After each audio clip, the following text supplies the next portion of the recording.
Bapak Ibu. Kemarin sudah terima, semua sudah menerima ini belum? Indulgensi di pesta kerahiman. Sudah ya? Ada yang belum? Sudah. Ada yang belum? Belum. Hah? Indulgensi penuh. Iya, Kita sudah Bu aminkan Hilda. aja deh. Yang menentukan kan Tuhan. Betul, betul. Tetapi ada loh temen waktu kemarin ngobrol, saya kelewat satu loh nanya. Kemarin hari keempat atau berapa ada yang mengatakan demikian. Ini Bapak Ibu semua lengkap ya, nanya. Memang indulgensi penuh itu indah sekali. Karena kita dihapuskan total. Seperti baptis. Tanda petik ya, nggak ada baptis dua kali. Tapi maksudnya seolah-olah baptis. Habis sudah siksa dosa atas dosa-dosa yang sudah diakui. Kalau dosa yang belum diakui, enggak dihapuskan. Jadi jangan sampai ada dosa yang kelupaan disampaikan, dimintakan pengampunan pada imam. Bapak Ibu ada satu hal yang sulit sekali untuk indulgensi penuh, terutama bagi saya, yaitu sikap hati yang tidak terikat sama sekali. Sikap batin yang tidak terikat sama sekali baik untuk dosa kecil maupun dosa besar. Tidak terikat kepada dosa besar lebih mudah. Ya. Tidak terikat pada dosa kecil sulit sekali Bapak Ibu. Sulit sekali. Sampai saya dulu pernah ada kata-kata yang melukai hati orang lain tanpa disadari, nggak marah gitu ya. Itu dosa kecil nggak bisa. Maksudnya nggak bisa dapat penuh sebagian. Nah, paling nggak kita dapat sebagian ya Bapak Ibu, setuju ya. Tapi sebagian itu sudah bersyukur sekali. Kenapa? Karena sebentar saja diambil penyucian tidak enak. Kesaksian dari orang kudus tidak enak sekali. Jadi Tuhan amat sangat baik. Mengizinkan kita untuk tidak lama-lama diambil penyucian. Caranya gimana? Indulgensi. Nah, kalau kemarin dapat sebagian, entah 30% dari dosa kita, atau 40, atau 55,2, atau berapa deh gitu ya. Itu tergantung Tuhan, kata Bu Hilda. Benar. Sisanya gimana dong? Nah, ini. Apa harus nunggu pesta kerahiman tahun depan? Ya, kalau kita umurnya masih nyampai. Kalau enggak gimana gitu kan? Semoga kita semua panjang umur. Tapi kan nggak ada yang tahu.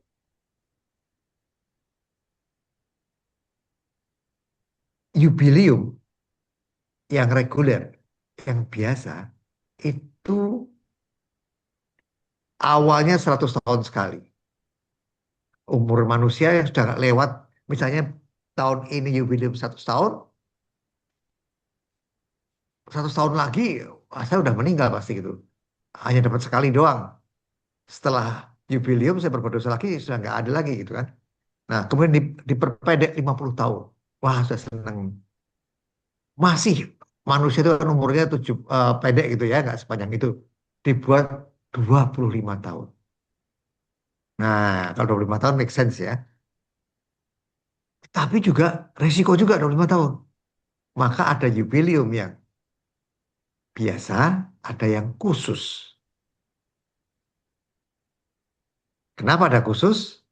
Adanya suatu kebutuhan, baik secara pastoral maupun secara rohani yang sangat dianggap urgent, maka Paus akan membuat jubilium khusus. Seperti tahun 2015-16 ya, jubilium luar biasa kerahiman ilahi dan lain-lain. Yang bukan kelipatan 25. Berarti nanti 2050 baru ada lagi Bapak Ibu. Ya kalau kita sampai di sana. Puji Tuhan, Sekarang sudah ada lagi sambung menyambung. Luar biasa. Tuhan itu luar biasa kasih. Benar Bapak Ibu. Sekarang ini bagi yang kemarin dapat sebagian indulgensi di pesta kerahiman, semoga Bapak Ibu semua dapat 100%. Tapi andai kata ada yang tidak 100%, jangan berkecil hati. Yuk kita masuk ke dalam Jubileum Santo Fransiskus Assisi. Oke, izin share screen ya Bu Linda.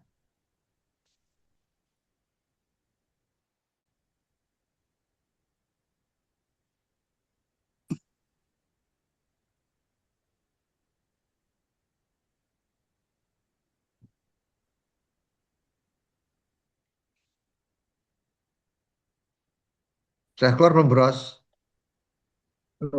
Sudah, Pak. Udah.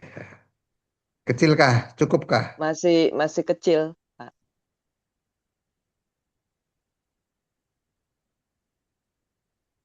Udah ya. Ya, sudah full. Nah, paus kita sekarang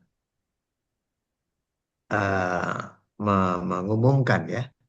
Itu dari tanggal 10 Januari 2026 sampai 10 Januari 2027. Jadi jubileum yang biasa kemarin berakhir tanggal 6, tergantung di gereja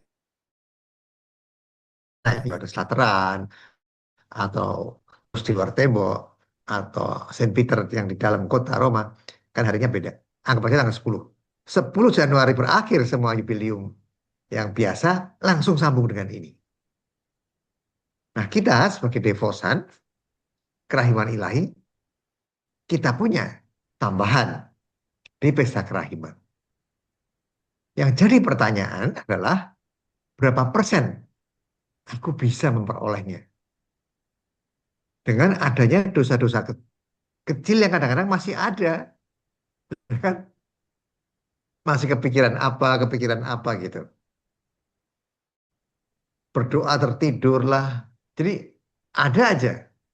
Nah, ini yang sulit itu di situ. Karena betul-betul kalau kita meninggal di hari kemarin itu juga, dan kita dapat indulgensi penuh, langsung masuk surga. Beserta para kudus. Kita nggak mungkin kan para kudus tertidur waktu berdoa gitu. Jadi memang harus benar-benar kudus. Nah itu buat saya sulit. Sehingga saya bilang sama Tuhan, ya Tuhan, serelamu 1% lah, 2%, berapa persen, terserah Engkau Tuhan. Aku memang tidak layak. Nah saya ingin menambahkan dengan ini, Fransiskus Asisi ini. Tapi kan sampai tahun depan tuh Bapak Ibu, tanggal 10 Januari 2027. Bagaimana tanggal 11-nya dan seterusnya? Masih ada lagi. Ternyata ada tanggal-tanggal tertentu. Porti Uncula itu yang di Fransiskus Asisi setiap tanggal 2 Agustus setiap tahun. Jadi seperti kayak pesta kerahiman. Tapi dari Fransiskan ini setiap tanggal 2 Agustus. Itu juga ada. Betapa baiknya Tuhan. Betapa baiknya. Berlapis-lapis kita diberi kesempatan. Tuhan itu tidak suka kita masuk neraka. Api penyucian aja dia tidak suka. Dikatakan itulah jiwa-jiwa yang kukasihi. Yang di api penyucian. Jadi dia betul-betul nggak mengharapkan kita menderita. Tapi kita bandel biasanya ya. Kedagingan kita ini cukup kuat. Nah, di sini puncak dari Ordo Fransiskan, eh, Fransiskus Assisi ini diperingati 800 tahun setelah dia meninggal tahun 1226. Jadi transitusnya dari dia meninggal sampai 2026 ini 800 tahun. Bapak Ibu, luar biasa loh Fransiskus Assisi ini. Kalau tak kenal maka tak sayang. Bapak Ibu pasti sudah tahu kan ceritanya semua tentang Fransiskus Assisi, kisah para kudus. Fransiskus Assisi termasuk salah satu tokoh terbesar, salah satu. Dia bisa bicara dengan alam semesta. Dia berbicara dengan binatang. Dia sangat rendah hati. Hidup sederhana. Pada waktu dia mau meninggal, Bapak Ibu, dia minta ditelanjangi. Dalam keadaan sakit berat tuh. Minta ditelanjangi, ditidurkan di atas tanah. Orang sakit kan nggak enak sekali ya. Kondisinya di kasur enak aja, berasa nggak enak. Apa karena sama-sama berasa nggak enak di tanah aja gitu ya? Nggak begitu mestinya. Tapi dia bukan suka telanjang ya. Karena dia 2 kali nih telanjangnya. Pada waktu papahnya marah, karena dia mencuri kain, bapaknya itu pedagang kain. Kain-kain yang mahal, diambil, dijual sama dia. Untuk bangun gereja. Karena dia pada waktu berdoa di San Damiano, mendengar suara Tuhan, bangunlah gerejaku yang hampir roboh ini. Gerejanya jelek. Wah langsung dia pikir, aku harus beli semen, beli bata gitu kan, macam-macam. Nggak punya uang. Curi dan barang dagangan ayahnya dijual, kasih ke uskupnya untuk bangun gereja. Ternyata keliru. Maksud Tuhan, bangunlah gerejaku yang hampir roboh ini, G-nya bukan G kecil, tapi G besar. Umat maksudnya. Nah ini hati-hati ya. Jelas sekali suara Tuhan. Tapi yang dimaksud keliru. Bukan gereja bangunan batu bata, tetapi yang mau roboh itu adalah umat. G-nya G besar, gereja besar. Nah ini sedikit cerita mengenai Fransiskus Assisi. Sangat menginspirasi. Dia pembawa damai. Yang legendaris itu ceritanya mengenai serigala. Di kampung, serigalanya itu dari hutan masuk ke kampung makan ternak. Mungkin ayam, kambing, apa deh gitu nggak tahu. Bebek. Penduduk yang dirugikan. Dibunuh nggak bisa-bisa. Akhirnya Fransiskus Assisi ini menemui binatang ini. Penduduk takut karena dia nyerang manusia. Serigala ini. Yang berani cuma Fransiskus Assisi. Sampai perbatasan kota dengan hutan, Fransiskus masih ditemenin sama penduduk. Masuk hutan udah sendirian. Dia bicara dengan binatang serigala itu. Ayo berdamai. Kita buat kesepakatan yuk, deal. Penduduk kampung akan ngasih kamu makanan setiap hari. Biar kamu gak lapar. Tapi jangan makan ternak ya, jangan ganggu. Serigala setuju. Akhirnya penduduk memberi dia makan setiap hari. Dan dia tidak ganggu penduduk situ. Luar biasa ya. Kesepakatannya win-win solution. Win-win solution ya. Nah, masih banyak. Waktu itu ada burung, dia lagi berkhotbah, dia bukan pastor, dia hanya diakon, tidak mau ditabiskan. Jadi statusnya diakon. Dia lagi khotbah, burungnya ribut. Tapi nggak jelas itu burung apa aja itu mungkin campur-campur ada gagak, ada burung gereja atau apa deh. Dia minta agar si burung diam. Benar diam. Setelah dia selesai khotbah, burungnya rame lagi. Oke. Cintanya kepada ciptaan. Itu intinya. Jadi jangan mengeksploitasi bumi sehingga terjadi banjir, penggundulan hutan, penambangan, dan lain-lain. Sehingga, masih ingat Bapak Ibu, ada ensiklik Laudato Si. Masih ingat nggak? Kapan itu ya? Sebelum COVID ya. Jadi kita diingatkan akan dosa-dosa ekologi, ya ekologis. Oke, kita lanjutin ya.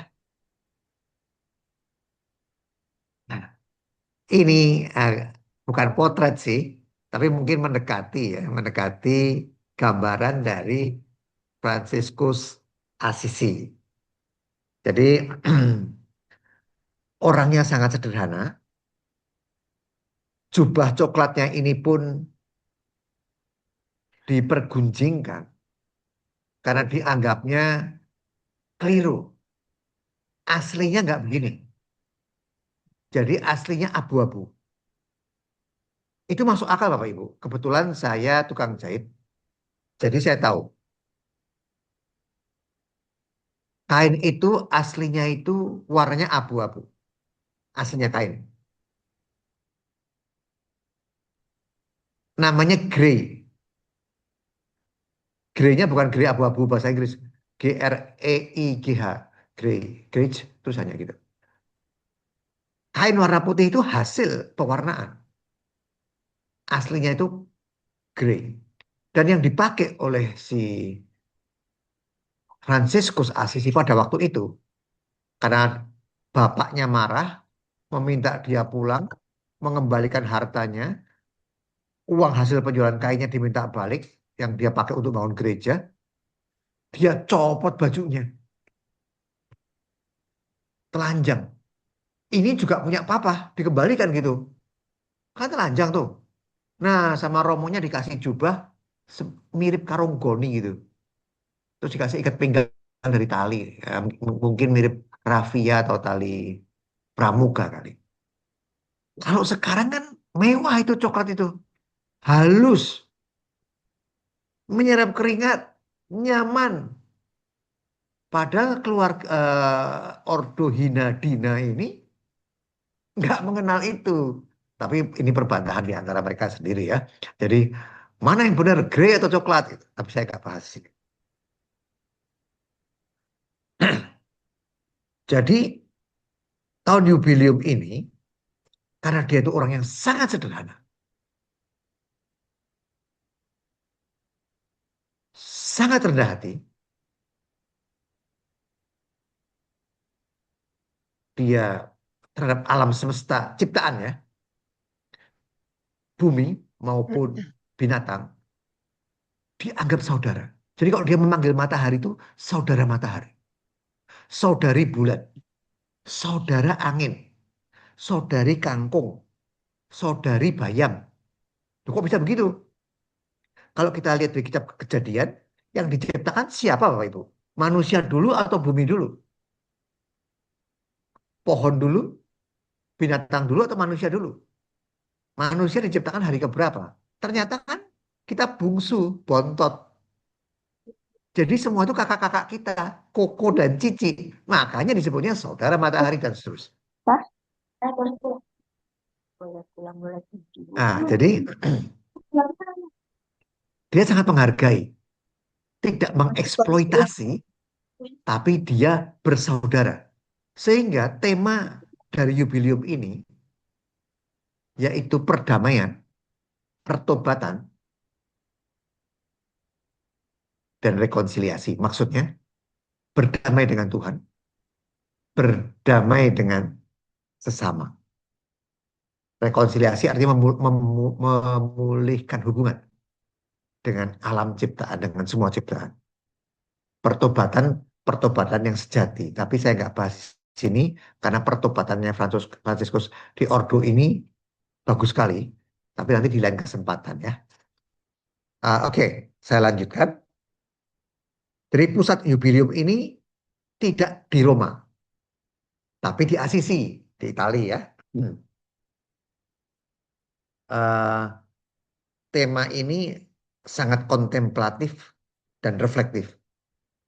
Jadi bukan kemewahan seperti jubileum yang lain mungkin di Roma pintunya gereja Paulus di luar tembok atau Yohanes Latran dan sebagainya.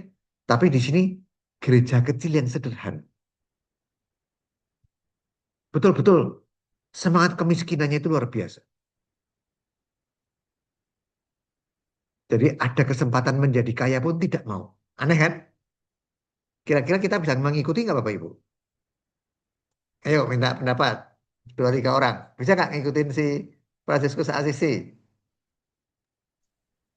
Mau Susah, nggak? Pak. Susah ya? Lihat. Bu Juli biasa naik Mercy, disuruh naik angkot atau naik keledai, mana mau. Nah, saya itu kadang-kadang begini Bu Juli. Mobil saya kan Kijang tua itu, tahun 2000. Kotak Kijang kapsul. Kadang-kadang ya minder gitu ya.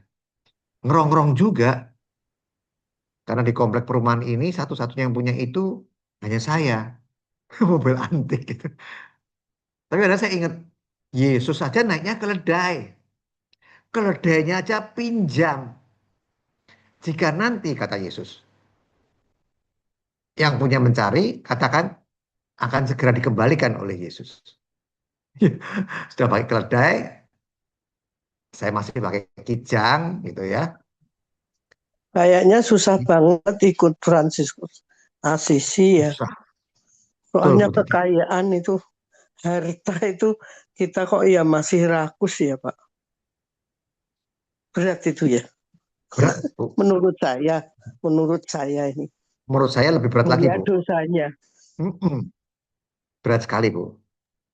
Anak saya sekolah di sekolah Katolik tuh bayarnya mahal Bu. Buat saya. Jadi orang Katolik, anaknya sekolah di sekolah Katolik, uang pangkalnya mumet. Buat saya, ya, Mahalipol.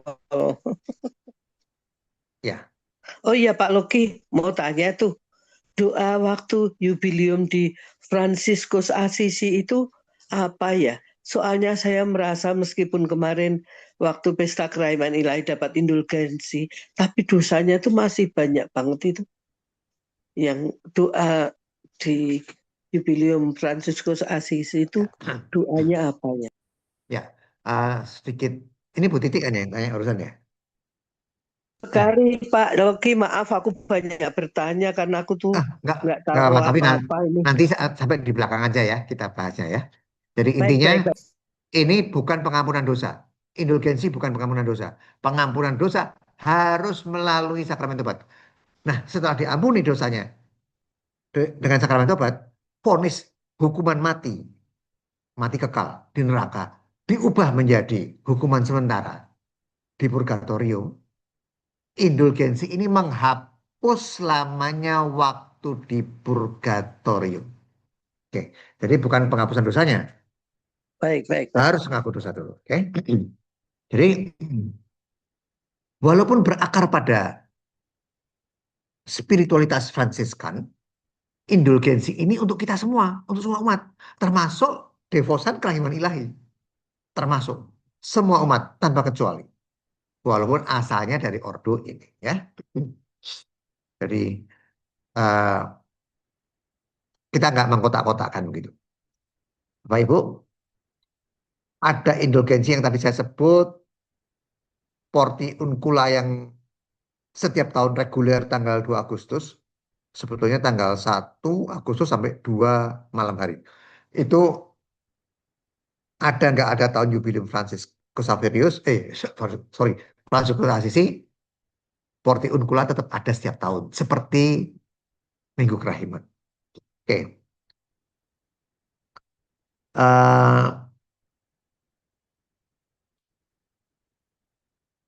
Kita diminta untuk berziarah ke gereja-gereja Fransiskan atau biaranya atau yang terkait dengan nama itu, misalnya pemiliknya Fransiskan. Nah, masih kelompoknya Pat Robbie Wower lah. Syarat untuk mendapatkan indulgensinya umum sama, yaitu sakramen tobat, ekaristi, mendoakan wujud paus. Ini kan setiap bulan beda-beda. Kalau nggak tahu pun mudah. Kalau sampai nggak tahu, Ya harusnya tahu ya, karena di HP kan bisa lihat pakai Google. Yang bulan ini tergantung ibu mau bulan apa. Nggak usah dihafal.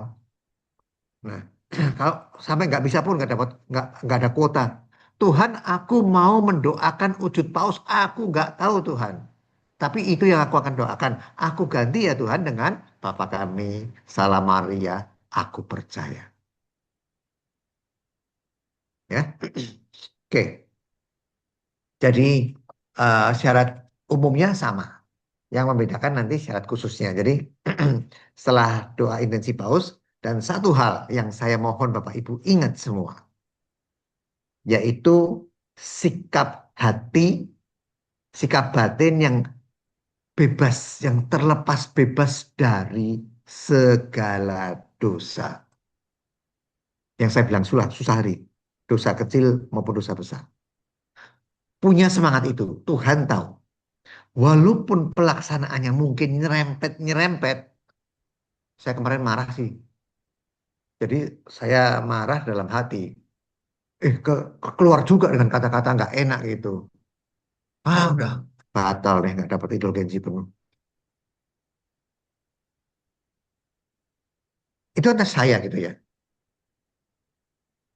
Mungkin saya seperti Yudas Iskariot gitu. Sudahlah nggak mungkin saya diampuni sepenuhnya. Tapi kan Tuhan yang tahu. Bu Hilda sudah mengatakan demikian. Benar itu. Nah, Tuhan itu sangat menghargai niat kita, niat baik kita. Tuhan, aku ingin dapat indulgensi. Bapak Ibu, apakah Bapak Ibu mengucapkan itu sejak sakramen tobat? Misalnya nih, kemarin Minggu Kerahiman tanggal 12 misalnya.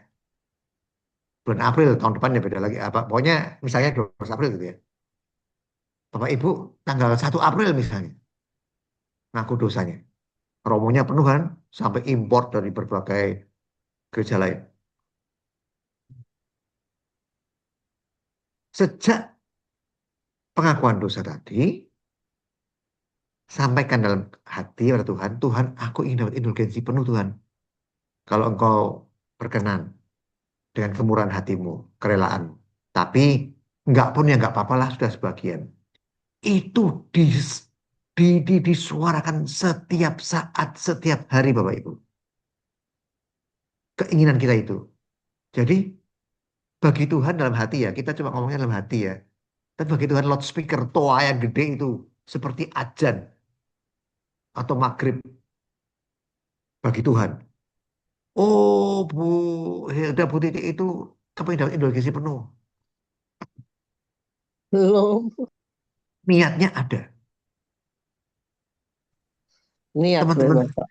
teman-teman saya tanyain, wah ya saya nggak ngomong gitu.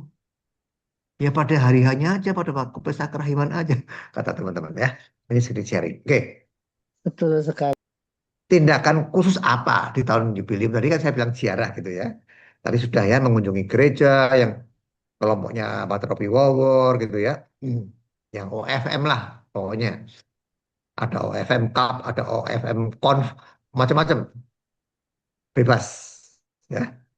Mengikuti perayaan liturgi dan berdoa di sana. Misa di sana ya.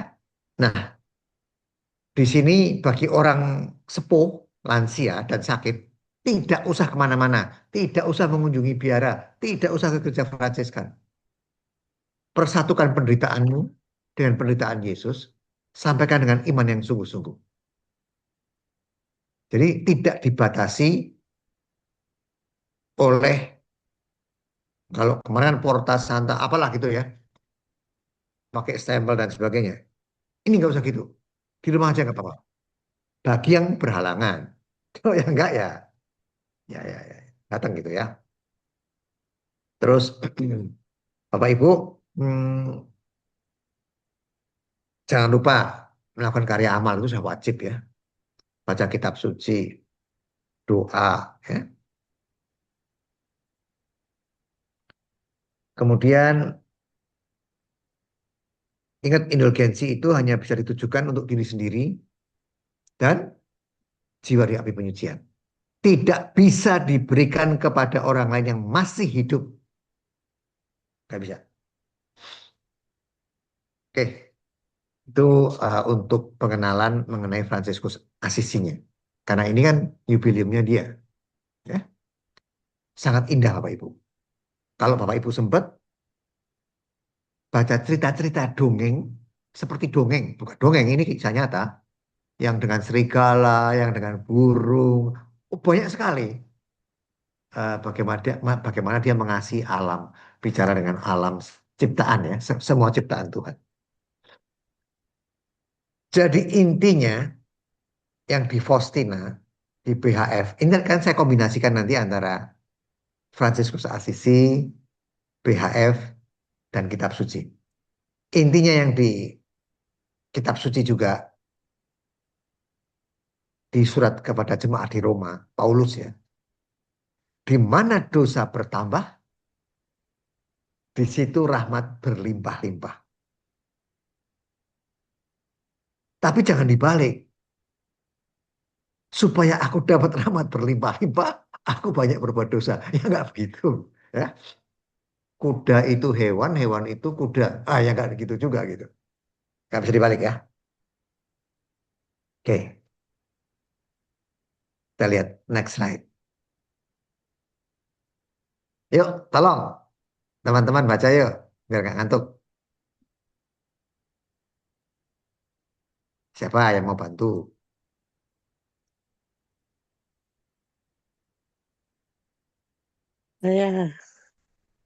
Saya coba baca ya Pak. Silakan. Boleh, Bu. BHF 1160. Pernah aku bertanya kepada Tuhan Yesus, bagaimana ia dapat membiarkan begitu banyak dosa dan kejahatan dan tidak menghukumnya. Ketika itu Tuhan menjawab aku memiliki kesempatan yang tak terbatas untuk menghukum orang-orang itu. Karena itu aku memperpanjang masa kerahiman bagi mereka. Tetapi celakalah mereka kalau mereka tidak menyadari masa kunjungan ini. Putriku, juru tulis kerahimanku, tugasmu tidak hanya menulis mengenai kerahimanku dan mewartakannya, tetapi juga memohon rahmat ini bagi mereka supaya mereka pun dapat memuliakan kerahimanku. Ya, terima kasih Bu. Bapak Ibu, gimana nomor ini? Ada yang Ternyata berkomentar? benar ya, memperpanjang kerahiman ya. Hmm. Baru tahu. Setelah Kalau kita berbuat dosa langsung mati dihukum, mungkin bumi ini kosong kali. Karena begitu dosa langsung dihukum mati, dihukum, dosa dihukum. betul sekali. Ternyata Tuhan itu sangat baik, memberi Luar kesempatan pada kita biasa. untuk bertobat. Ya. Faustina seperti saya juga pernah bertanya begini pada Tuhan. Tuhan, Engkau kok biarkan begitu banyak dosa dan kejahatan dan tidak menghukumnya. Tapi kalimatnya beda. Tapi intinya seperti itu saya tanya pada Tuhan. Si itu jahat sekali, negara itu komunis, si ini menyerang gereja dan sebagainya. Dibom, apalah nggak tahu deh. Pelaku bomnya nanti disambut oleh 72 malaikat perempuan. Nah, kalau yang ngebom perempuan bagaimana nggak tahu deh. Kok jadi begitu ya Tuhan ya gitu. Tapi nggak dijawab. Kalau sama Faustina Tuhan jawab, aku memiliki kesempatan yang tak terbatas untuk menghukum pendosa maksudnya. Karena itu aku memperpanjang masa kerahiman bagi mereka. Sampai kapan Bapak Ibu? Bagaimana respon kita dengan perpanjangan ini? Tetapi celakalah mereka kalau mereka tidak menyadari masa kunjunganku ini. Maksudnya gimana? Ada 2 kali di dalam BHF kata-kata celaka. Yesus mengatakan itu. Hanya 2 kali loh. Artinya Yesus tidak mengancam. Sudah kepepet. Di BHF nomor 50 juga ada kata-kata celaka. Tapi kita nggak bahas ya. Kita baca 1160. di BHF 50 ada juga. Tetapi celakalah mereka kalau mereka tidak menyadari masa kunjunganku. Maksudnya masa kunjungan bagaimana? Masa kunjungan Yesus itu bagaimana? Yaitu adanya hierarki gereja melalui Romo. Kalau kita ke sakramen tobat, Yesus itu ada di balik Romo. Kita ke Ekaristi, ya itulah Yesus. Kunjungan Yesus kepada kita. Tapi kita tidak menyadari kunjungan Yesus ke dalam sakramen-sakramen itu. Di dalam adorasi, macam-macam ya. Diabaikan. Nah ini, Yesus sangat jarang mengucap celaka, berarti kalau dia mengucapkan celaka itu artinya penting. Celakalah mereka kalau mereka tidak menyadari masa kunjunganku ini. Tidak mau bertobat dengan segera. Bapak Ibu, kemarin di gereja tempat saya Paskah itu, saya di Yakobus. Itu ramainya ramainya bukan main, pasang tenda gitu. Gedung aula pakai TV pun penuh, pokoknya penuh semua gitu deh.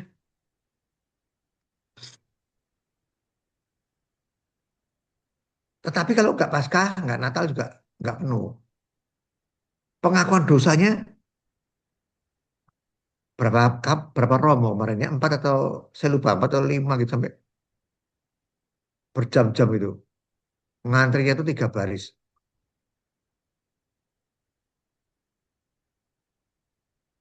Pengakuan mereka itu lama-lama loh Bapak Ibu.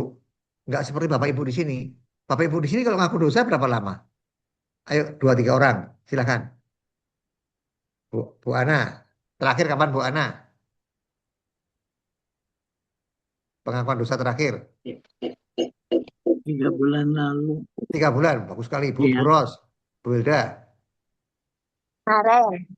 Sabtu hari Sabtu. Sebelumnya, sebelum Sabtu kemarin, berapa lama Pengakuan sebelumnya? dosa ya Pak. Ya, Sebulan. sebulan. 12 yang Bagus. lalu. Ya, Pak Makarius, Pak Alex, Pak Thomas, Bu Ros. Kawan, dua terakhir. Pas Dua yang pengakuan dosa terakhir. 3 bulan. 3 bulan. yang pas April 3 bulan. 2 minggu. 2 minggu. Wah, Saya 2 keren. bulan kemarin Pak, sebelum Paskah. Ya, sesering mungkin ya Pak Thomas. Sesering mungkin. Karena kalau kita bulan Tapi Januari kadang misalnya, sibuk pastor. Kadang-kadang saya mau minta sibuk cari cari pastor jadwal. gereja lain. Cari pastor gereja lain, Pak. Jadi jangan menyerah. Karena yang rugi kita. Itu sesuai jadwal pastor ya, Rocky. Jangan pastor di gerejanya Bapak, gereja manapun. Karena Januari kita mengaku dosa, kemudian April misalnya, baru ngaku dosa 3 bulan lagi, atau 2 bulan lagi. Terus di tengah-tengahnya kita meninggal, dan ada dosa berat.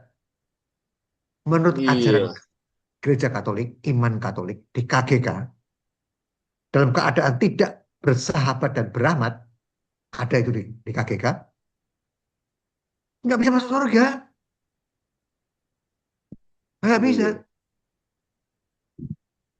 Nah ini rugi besar loh Bapak Ibu. Ada fasilitas, tapi nggak dipakai. Mau naik apartemen tingkat 100, pakainya tangga. Padahal ada lift. Iya, bisa kan pakai tangga, naik tingkat 100, bisa sih. Tapi ngos-ngosan bagaimana, berapa lama ya, nggak tahu deh. Bisa kena serangan jantung lagi. Kalau naik lift kan paling berapa menit gitu ya. Apalagi kalau liftnya cepat. Ada kesempatan untuk ngaku dosa. Tuhan mengatakan, jika engkau mengampuni, jadi jika engkau melepaskan ikatan yang di dunia ini, ikatan itu nggak ada di surga. Jika engkau tetap mengikat, ya, atau terikat. Itu dasar dari sakramen tobat.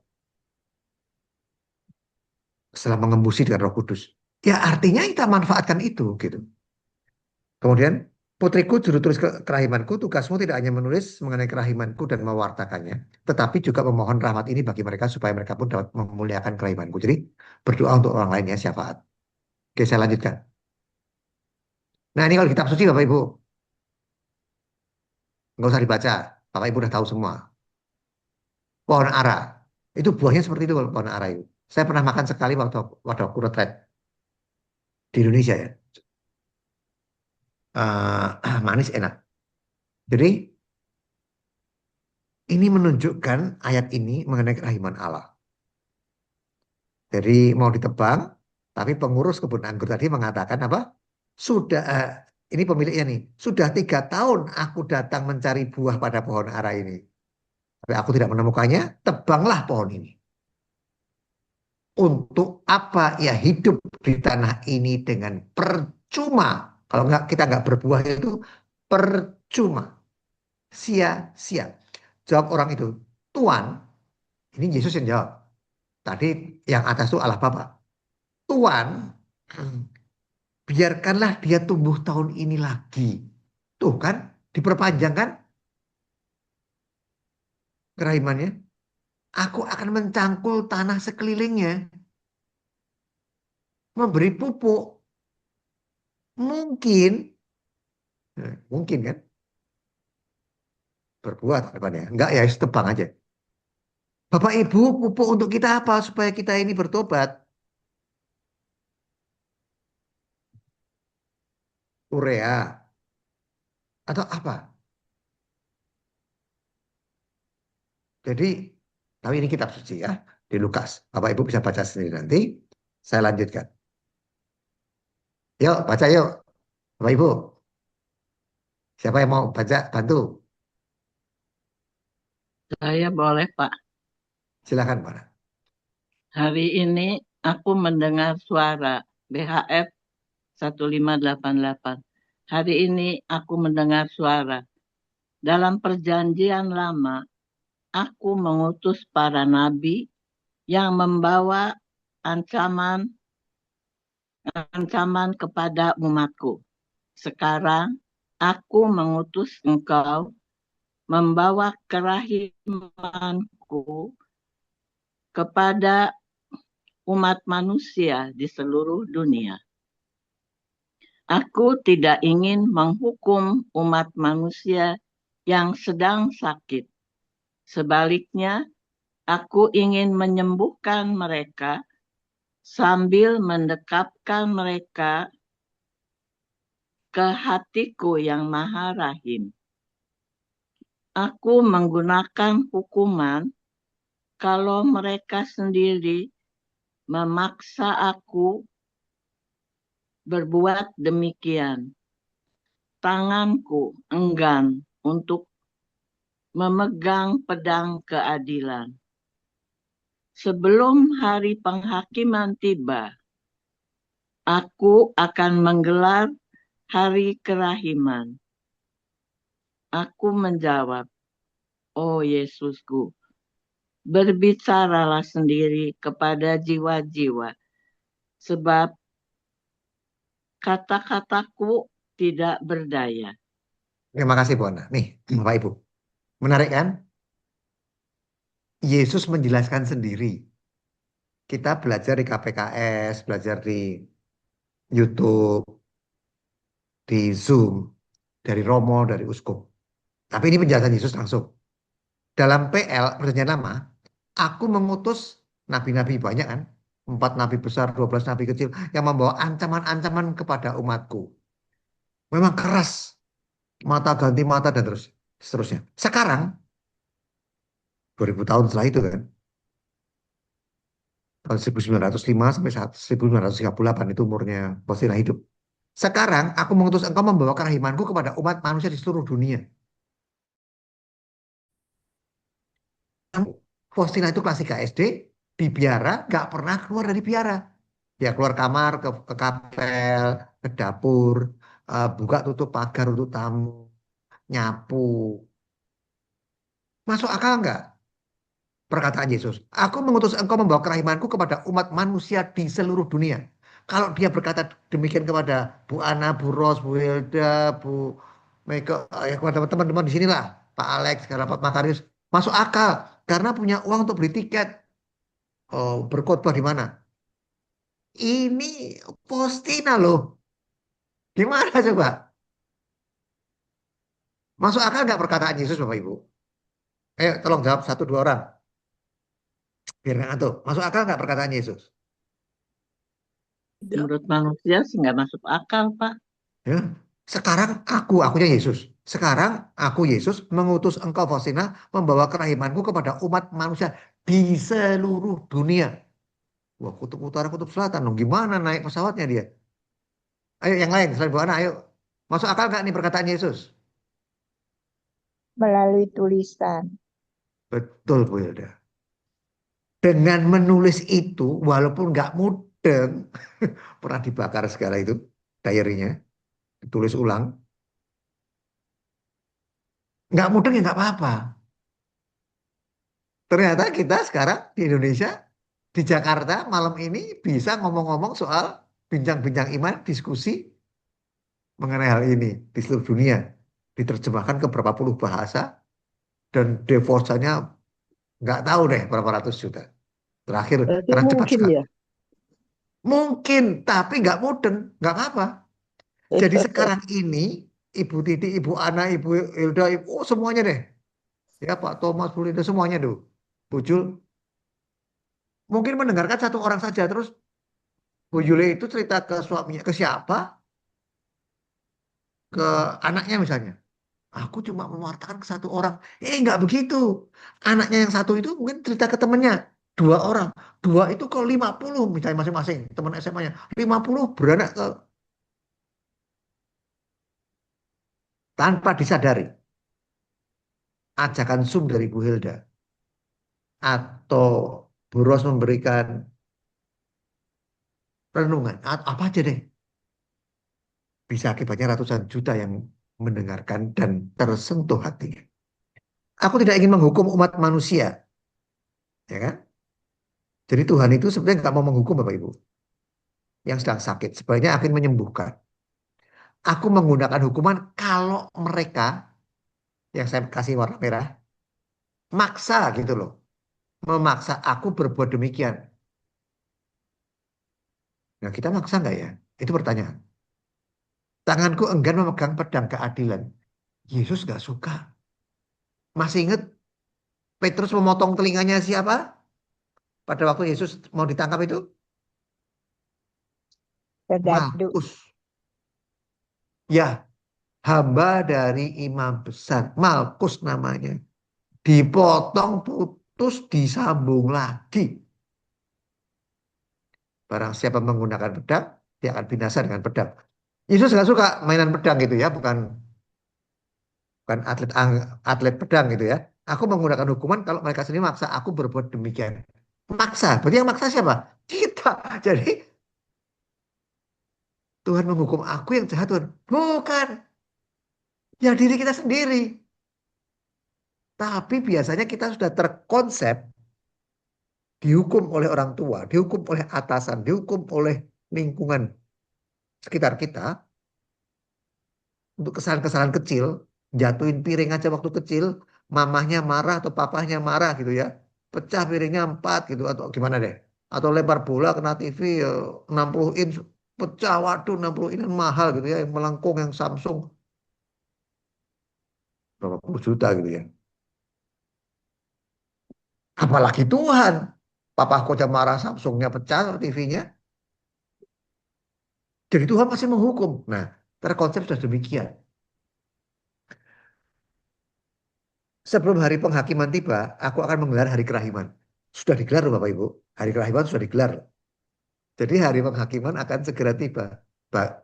Minimum secara pribadi, kematian kita masing-masing. Aku menjawab, oh Yesusku berbicara sendiri kepada jiwa-jiwa. Sebab kata-kataku tidak berdaya. Ini menarik sekali loh. Siapa aku ini? Kelas 3 SD nulis diary. Disuruh bicara. Emangnya aku orator. Emangnya aku ini ya pengkhotbah gitu ulung. eh, nabi perjanjian lama itu aja nggak didengar oleh umatnya, sehingga nabi itu dapat dikatakan selalu gagal. Ada masalah, Hosea Tuhan menyuruh Hosea. Ada masalah lagi, ganti lagi ke Baruh, ganti lagi. Nggak selesai-selesai. Nabi aja nggak didengar. Apalagi Faustina, gitu kan. Ngomong sendiri deh lu, kata Faustina gitu. Yesus, kamu bicara sendiri aja deh kepada jiwa-jiwa. Karena orang itu susah. Dudung. Dudung itu apa sih? Keras kepala, stubborn. Orang yang sudah menikmati dosa, namanya menikmati berarti nikmat, enggan melepaskannya. Percaya nggak? Bakso urat itu enak, pasti yang suka ingin kembali makan bakso urat lagi. Karena enak. Kalau nggak enak, pasti nggak kembali. Karena dosa itu enak, manis gitu ya. Madu di tangan kananku gitu kan, racun di tangan kiriku. Ada lagunya kan. Nah itu. Jadi pasti kembali ke dosa itu. Umumnya. Oke. Ini saya baca anak pendek. BAF 1103. Saya potong kalimat di atasnya. Ini intinya aja. Jangan menangis. Masih ada banyak jiwa yang sangat mencintai aku. Ini kata Yesus. Tetapi, nah ini bagus nih. Hatiku, hatinya Yesus, ingin dicintai oleh semua orang Cideng. Dan aku memperingatkan serta menghukum mereka karena aku sangat mencintai mereka. Jadi, kalau terpaksa pun Yesus menghukum atau mengingatkan, memperingatkan, motivasinya karena cinta, bukan menghukum karena kesalahan. Lain dengan KUHP, pidana perdata gitu ya. Kamu melanggar pasal sekian maka hukumannya pasal berlapis karena bla bla bla. Ini nggak demikian. Supaya kamu kapok, aku tampar supaya kamu sadar, supaya orang lain yang melihat tidak mengikuti kamu menjadi bad precedents gitu ya. Oke, saya lanjutkan. Nah, ini panjang. Bantu Bapak Ibu yang masih muda-muda, yuk tolong baca. Boleh saya baca? Ya, monggo, Pak Makarius. Oke, BAEWS 423. Segala sesuatu akan berlalu, tetapi kerahimannya tanpa batas dan tanpa akhir. Sungguh, kejahatan akan berakhir, tetapi kerahiman tidak mengenal akhir. Ya Allahku, bahkan dalam hukuman-hukuman yang Engkau turunkan atas bumi, aku melihat lubuk kerahimanmu, sebab dengan menghukum kami di bumi ini, Engkau membebaskan kami dari hukuman abadi. Bersukacitalah, hai semua makhluk, karena kamu lebih dekat dengan Allah yang Maha Rahim daripada seorang bayi dengan hati ibunya. Ya Allah, bagi para pendosa berat yang menyesal dengan tulus hati, Engkau adalah sang kerahiman sendiri. Semakin berat kejahatan pendosa, semakin besar haknya untuk mendapatkan kerahiman Allah. Terima kasih Pak Makarius. Nah, ini menarik kan? Dijelaskan tadi. Waktu harian kita baca bahwa motivasinya, menghukum pun motivasinya cinta. Nah ini, maksudnya apa? Enggak bohong itu Yesus. Enggak.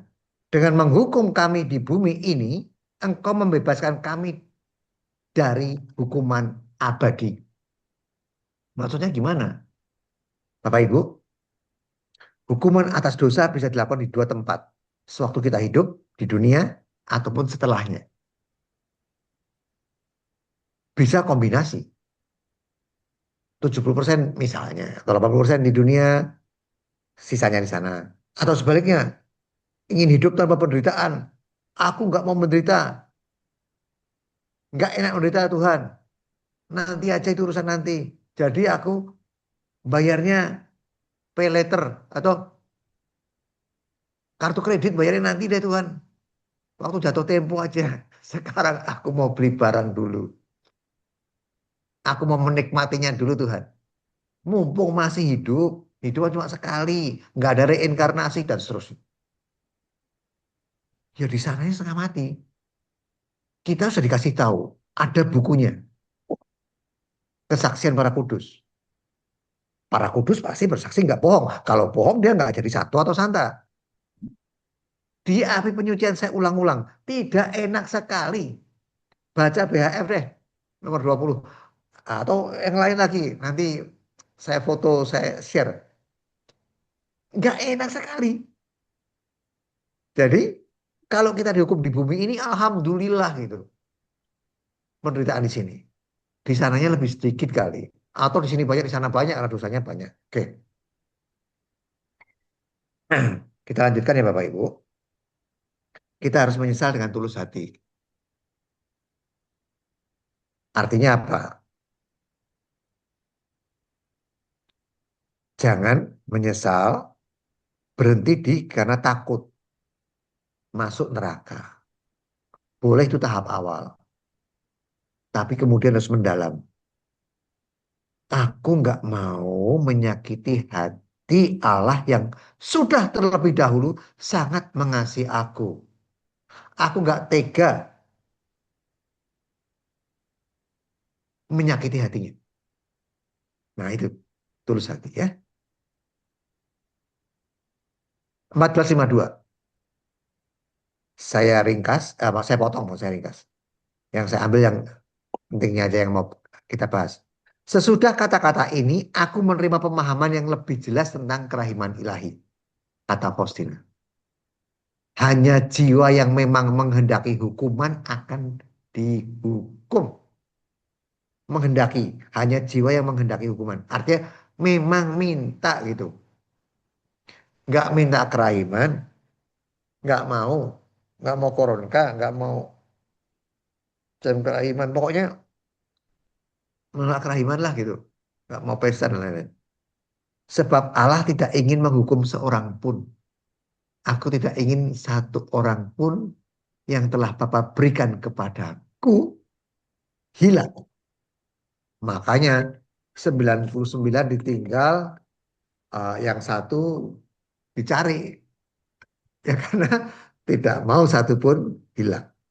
Jadi kalau hilang artinya ya minta menghilangkan diri. Yuk, tolong baca, Pak Ibu, 1146.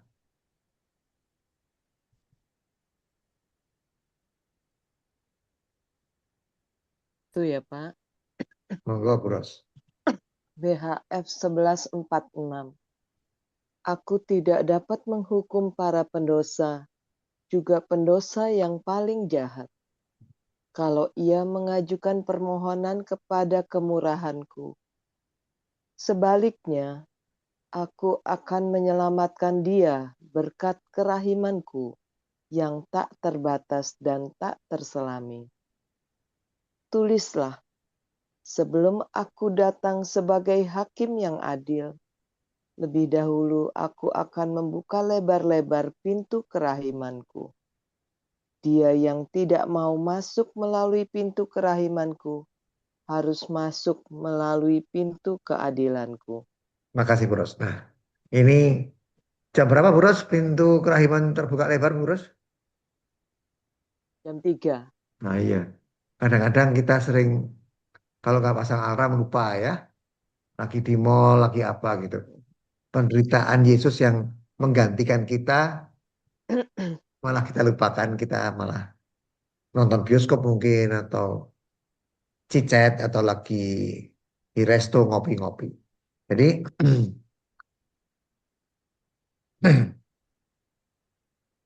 tidak ada otak manusia maupun otak malaikat yang mampu memahami kerahiman Allah. Yang tidak pernah berakhir, tidak pernah berbatas. Nah ini, gambar ini penting sekali.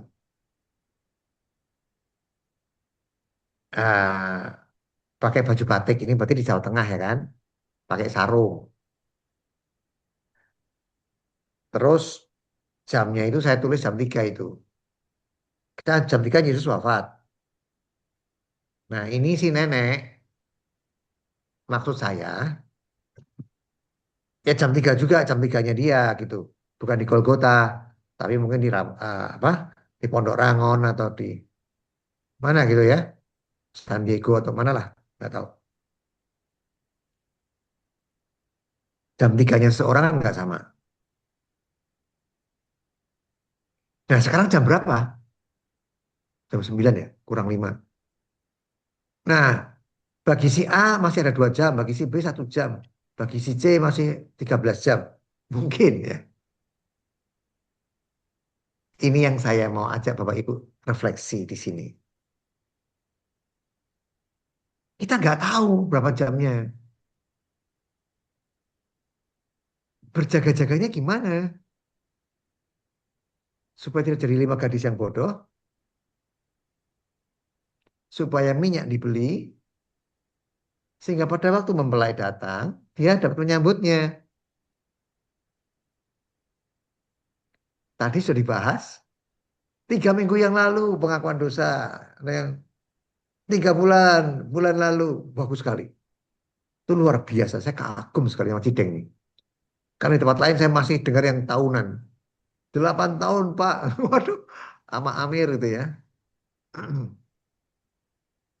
Bapak Ibu, waktu yang tersisa itu berapa? Nggak ada yang tahu. Maka, kalau kita masih meletakkan hati kita pada dunia, bisa lupa waktunya. Percaya saya deh.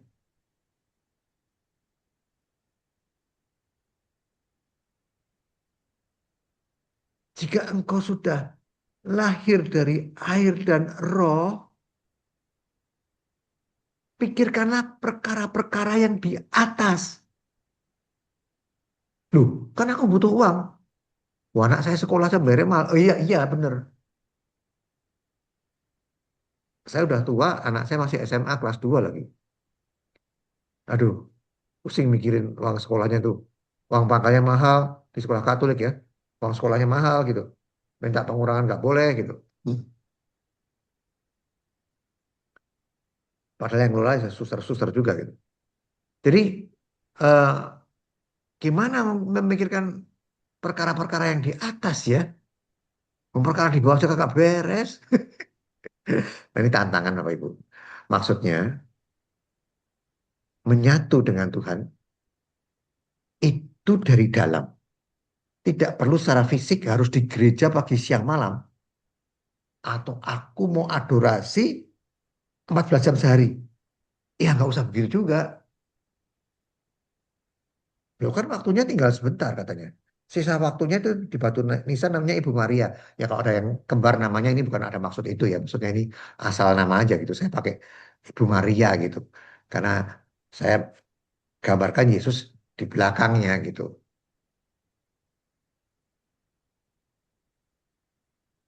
Kalau seorang tahu tinggal 1 jam, terus ditanya, terus kamu mau ngapain sekarang? Ayo, 1 jam. Enak loh kamu, 1 jam. Nggak dalam keadaan koma, nggak di ICU, sehat, ngikut Zoom sama-sama teman-teman dengan Loki dan kawan-kawan. Tapi tinggal 1 jam, 59 menit, hitung mundur. Kayak mau tahun baru. 58, 57. Ngapain coba? Wah, oh, ini bagi-bagi sertifikat rumah atau bagi kekayaan atau apa gitu ya. Atau mohon maaf, mohon ampun, mengampuni dan diampuni dan seterusnya. Nah itu, kalau kita berjaga-jaga, kita bersiap-siap, ya bukan berarti bagi waris sekarang, nggak begitu maksud saya. Tetapi bukan perkara dunia yang diutamakan. Karena Tuhan sudah berjanji. Janji Tuhan itu setia loh Bapak Ibu. Nggak seperti janji manusia. Kalau menguntungkannya setia, nggak menguntungkannya nggak setia. Secara umum ya, secara umum begitu. Jadi Ibu Maria ini jalan melangkah pelan-pelan. Tinggal berapa langkah tuh? 1, 2, 3, 4, 5 kali. Pakai sepatu warna hitam. pakai tongkat jadi pelan-pelan. Di situ hanya ada Yesus dan dia, Yesus dan saya. Waktu saya tinggal berapa menit, berapa jam, yuk segera hutang-hutang dilunaskan. Yang belum diberi pengampunan, kasih pengampunan. Kalau kita bersalah, segera minta ampun. Perkara dia mau mengampuni atau enggak masalah. Yang penting kita sudah minta maaf. Minta ampun dengan tulus. Bu Ros, saya Loki minta maaf ya Bu Ros. Misalnya ini contoh. Bu Maria, saya minta maaf ya. Ada kata-kata saya yang sadar atau tidak sadar melukai hati Ibu Maria dan seterusnya. Perkara Bu Maria nggak mau ngampuni saya, ya udah, itu urusannya dia. Tapi saya sudah begitu. Dan jika aku mengambil sesuatu dari seseorang, aku akan mengembalikannya 4 kali lipat. Ya kan? Kata Sakeus. Karena memang hukum di perjanjian lama harus mencuri mengembalikan 4 kali lipat. Nah, Bapak Ibu harus menyediakan 4 kali lipat kalau mencuri. Mencuri apa? Mencuri perhatian atau mencuri uang atau mencuri apa? Nggak sama sekali. Gambar ini bagi saya inspiratif. Saya mau print, saya mau letakkan di pintu. Biar saya sendiri ingat terus. Itu kan jam 3-nya si Ibu Maria. Jam 3-nya Loki kapan? Nggak tahu saya juga. Kalau tahu malah stres. Makanya Tuhan tidak mengizinkan. Kapan kiamat, kapan matinya seorang nggak ada yang tahu. Oke, kita lanjutkan. Saya minta kita baca bersama-sama yuk. Tolong open mic. Ini penting. 1, 2, 3, baca. Setiap waktu melakukan kata-kata jika diperlukan Terima oleh kasih. Fransiskus Assisi. keren. Bagaimana Gunakan menurut Bapak Ibu? kata jika diperlukan. Hebat. Hebat ya Pak Makarius? Yes. Diem aja Pak Makarius. Topo bisu. Keep it silent. Nggak perlu ngomong ke Giri Sonta. Ikut tertai 7 hari di sana. Minum susu sapi yang produksinya mereka sendiri enak sekali. Nggak boleh ngomong. Ya. Cukup dengan perbuatan.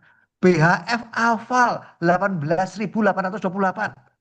Nomor 1032 halaman. Wah keren kan? Masuk surga? Kagak. Kenapa enggak? Bapak Ibu, di studi teologi, kalau seorang belajar teologi, itu juga ada mata kuliah perbandingan agama-agama.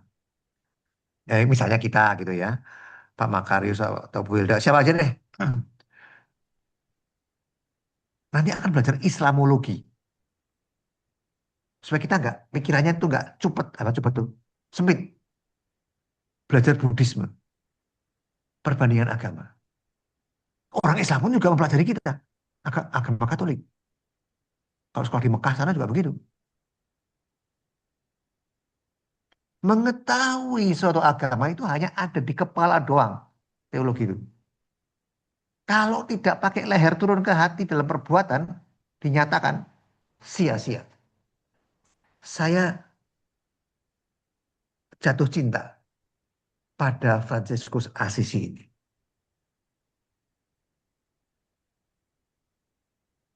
Melihat sikap hidupnya. Tapi susah ya. Ada cukyok, ada babi panggang, kok milih makan dengan garam? Ya susah memang. Tapi kan kagum boleh kan? Saya mengagumi. Kalau makan sama garam ya asin doang Bapak Ibu. Cukyok lebih enak. Tadi pagi saya makan sama cukyok. Jadi wartakan Injil setiap waktu. Waktu bicara dengan pembantu, dengan supir, dengan istri, dengan anak, mantu, orang tua, tetangga.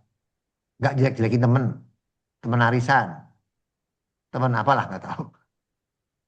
gunakan kata-kata jika diperlukan doang. Jadi kalau nggak diperlukan, kamu tuh diem aja lah gitu. Sebenarnya mau ngomong gitu, keep it silent. Tapa bisu, ngurangi dosa. Oke,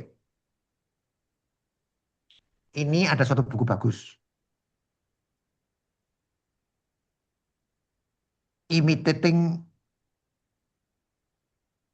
uh, Imitating the Christ. Meniru apa menyerup apa ya? Mengikuti jejak Kristus bahasa Indonesianya. Ini buku bagus karangan Thomas Kempis. Pasti Bapak Ibu sudah punya sebagian. Bapak Ibu baca satu nomor aja setiap hari. Oh, ini ada bahasa Inggrisnya. Imitation Christi. Imitasione Christi ya, bahasa Latin. Sebetulnya bukunya bukan untuk kita, untuk Romo-Romo. Tapi kalau kita membaca bukunya Romo, walaupun kita nggak jadi Romo, paling nggak kita nggak jadi penjahat gitu. Maksud saya, kalau seorang itu punya kemampuan 100%, kalau anak kita punya kemampuan 100%, bebani dia 120, sehingga 100%-nya itu tercapai. Tapi kalau anak kita punya kemampuan 100%, dikasih beban 100%, nanti akan ada spill, eh, luberan yang nggak mencapai maksimum gitu. Kalau tenaganya 100 dikasih beban 120, akan terpakai semua. Nah, dengan mengikuti jejak Kristus ini, satu hari satu nomor aja misalnya gitu ya, dibatinkan dan diikuti, insya Allah itu kita lebih menyerupai Kristus. Jadi selain jam kerahiman membuat kita menyerupai Kristus, dibantu dengan buku ini. Tapi sekali lagi, kalau hanya di kemampuan otak, karena IQ-nya Bapak Ibu tinggi, IQ-nya Bapak Ibu di Cideng ini tinggi-tinggi. Jujur saya, nggak muji-muji. Tetapi kalau hanya di kepala, sia-sia. Jadi dikatakan bahwa memalukan sekali ya hamba-hamba Allah, maksudnya romo-romo ini. Karena para kudus, martir itu dulu, yang telah melakukan karya-karya itu, ngikutin Kristus terus dibelah, digergaji, dibakar, dikulitin, mengikuti Kristus dan menanggung penderitaan. Sedangkan kita yang hanya menceritakan karya-karya para kudus, storyteller doang, ingin mendapat kemuliaan dan hormat. Ya kan? Oke Bapak Ibu, terima kasih atas waktunya, atas kebersamaannya. Waktu saya kembalikan kepada Bu Linda. Kasih Pak Loki. Loki Terima penjelasannya ya. kasih. Terima kasih. Thank you Pak Loki. Terima kasih Bu. Iya. Teman-teman gimana, ada pertanyaan? Bagus banget tapi bingung. Jadi tahu itu ya Santo Fransiskus, baru tahu tuh yang tentang Ini Pak Loki, Bagus ya? karena kita ya oh, iya. Mau tanya. Romo, karena kita kemana udah mau niat ke Sekina, tapi udah sampai Sekina habis misa, Romonya sibuk juga. lagi ada acara, tapi ya itulah sih ya, tapi tetap berusaha. Loh, kadang coba Tentang apa? mau kita sakramen tobat, Oh, enggak kadang-kadang kita mesti janjian dulu kali ya Romo dengan Romo gereja lain. Kita juga kadang kalau misalnya ke tempatnya juga ada jadwal-jadwalnya gitu. Sama ini Pak Loki, kadang-kadang kita beda dosa dan kesalahan. Misalnya kita udah hari ini marah, ntar minggu depan lakukannya kurang lebih sama gitu. Apakah itu nggak apa-apa ya? Kita, aduh saya kesel nih, saya ingat ada kesalahan istri saya, kesalahan suami yang dulu dibuka lagi. Itu kita akui, itu nggak apa-apa ya. Tapi mungkin kita ada perubahan kali Pak Loki. Jadi yang intensitas misalnya marah jadi berkurang. Itu nggak apa-apa ya Pak Loki gitu. Dosa-dosa kecil. Thank you Pak.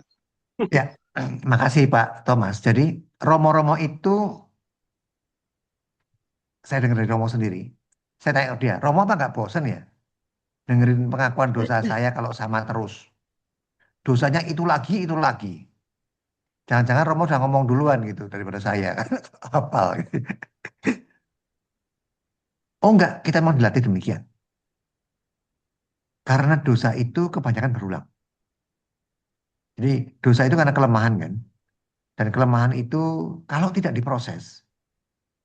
Istriku ini ya membuka luka baru di atas luka lama dan seterusnya gitu ya. Ngungkit-ungkit membangkit-bangkitkan yang dulu apa deh nggak tahu. Baru ketahuan nyeleweng sekali aja diterusin tuh. Oh, ini contoh Pak Thomas. Bukan Pak Thomas nyeleweng maksudnya. Ini contoh. Itu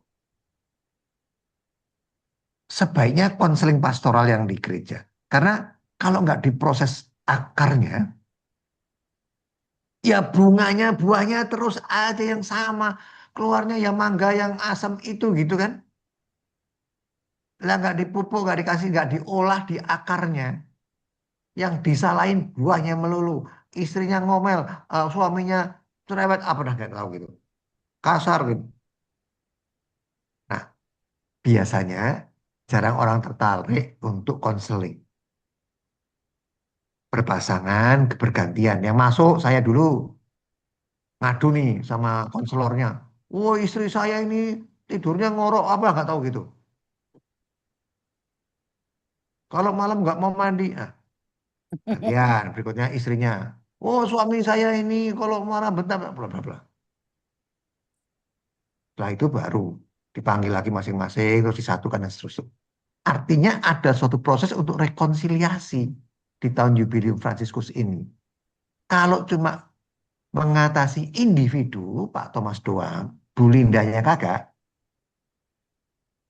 hasilnya itu lumayan berat dan lama. Kecuali Pak Thomasnya kuat. Seperti kata Yesus, ya Bapak ampunilah Linda karena dia tidak tahu apa yang dia perbuat. Nah, kalau sudah mencapai level itu, bagus. Mengatakan ke istrinya gitu atau ke suaminya gitu. Lu sih nggak tahu apa yang lu perbuat, lu katakan ya. Ngomel-ngomel ya. Itu tulis aja tuh yang gede, di print, di tembok. Ya Bapak ampunilah. Mereka karena mereka tidak tahu apa yang mereka perbuat. Diganti istriku, suamiku perbuat. Nah gitu. Jadi mungkin membantu ya. Sekiranya membantu ya. Intinya apa? Kalau berjuang sendiri harus ke level itu. Ke levelnya Yesus, perkataan pertama disalib. Kalau berdua lebih mudah. Jadi tidak bertepuk sebelah tangan.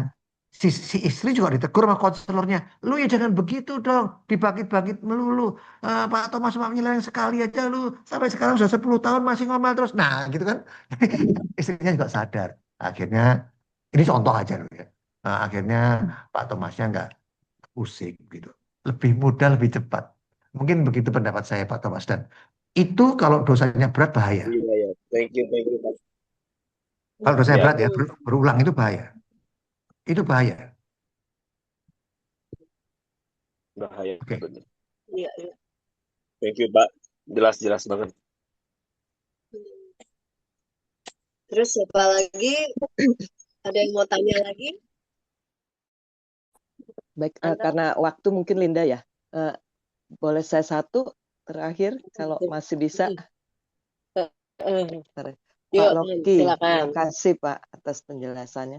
Ini kan tadi disebut ada wartakan Injil setiap waktu, gunakan kata-kata jika diperlukan saja. Tapi berarti kita mewartakannya bukan dengan kita berkhotbah kata-kata gitu dong Pak ya, dengan tingkah laku perbuatan. Kata-kata Santo Fransiskus Assisi tadi. Betul sekali. Jadi nggak usah SPM, Sekolah Pewarta Mimbar. Ujiannya juga susah lagi. Jadi itu cuma NATO ngomong doang. Oh enggak, berarti saya mengatakan pewarta jelek. Enggak. Bukan begitu, jangan salah tangkap. Tetapi yang paling penting adalah perbuatan. Jadi di kerahiman ini, kalau benar kita mengandalkan Tuhan, itu akan tercermin kerahiman Allah di dalam diri kita.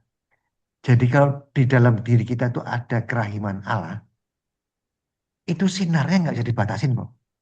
Pasti keluar ke orang lain, menyinari orang lain. Wah, Bu Ros itu nggak marah loh. Saya sundul mobilnya dari belakang. Bu Mei masih marah. Bu Mei nggak marah. Bu Mei pasti bilang beli baru. Ah iya. Nah itu karena Allah sudah memberikan kerahiman yang sedemikian besar padaku, bahkan mobilnya aja berapa miliar, pokoknya mahal gitu. Masa bemper lecet atau apa aja aku ngomel sih ya. Bahwa apapun yang ada padaku adalah titipan Tuhan. Bukan karena kehebatanku. Bukan aku yang kerja. Iya. Tanpa berkat dari Tuhan, mau kerja 24 jam ada pingsan. Ini saya jalanin sendiri Bapak Ibu. Saya pernah kerja 24 jam.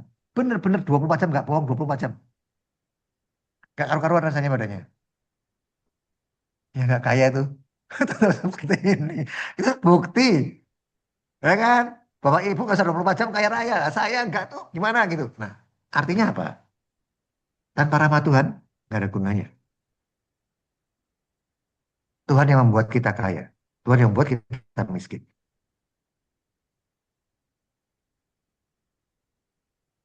Tapi bukan jadi jangan malas kerja ya, nggak boleh. Tetapi motivasinya ora et labora. Makasih. Oke.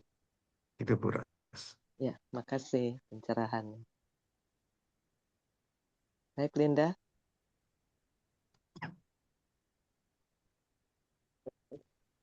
Jadi udah cukup ya. Cukup. Pak Loki, terima kasih banyak. Teman-teman, mungkin karena udah malam juga, nanti lain kali. Sebenarnya masih mau lanjut ya, Pak. Aduh. Ya udah. Doa penutup ada pengumuman kah? Tante Ros? Senin depan berhubung Ibu Eti ada di luar kota, jadi kita akan gabung dengan KKI KAJ ya teman-teman, Zoom KKI KAJ. Ibu Eti berhalangan, maaf ya. Okay. Terima kasih. Jadi kalau boleh kita lanjut doa penutup aja ya. Doa penutup Ibu Yuli. Bu Yuli, tolong Bu. Bu Yuli bagus doanya. Iya, bisa tolong Bu Yuli. Ini apa perlu doa? Mari Bapak Ibu, kita persiapkan hati kita untuk naikkan rasa syukur kita atas pertemuan kita pada malam hari ini. Terima kasih Pak Loki, terima kasih teman-teman semua yang hadir pada malam hari ini.